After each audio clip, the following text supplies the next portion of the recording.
முழுவதும் 500 கோடி செல்போன்களின் உரையாடலை அமெரிக்காவின் தேசிய பாதுகாப்பு அமைப்பு கண்காணித்து வருவதாக தகவல் வெளியாகியுள்ளது. அமெரிக்காவிலிருந்து வெளிவரும் வாஷிங்டன் போஸ்ட் நாளேடு இத்தகவலை வெளியிட்டுள்ளது.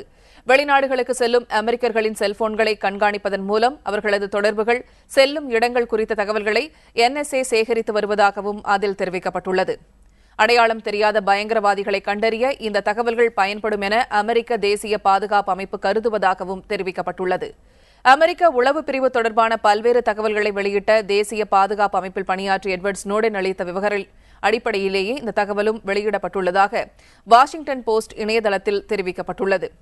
அமெரிக்க தேசிய பாதுகாப்பு அமைப்பின் இந்த நடவடிக்கையால் தனி மனித சுதந்திரம் பாதிக்கப்படுவதாக அந்நாட்டின் மனித உரிமை அமைப்புகள் விமர்சித்துள்ளன.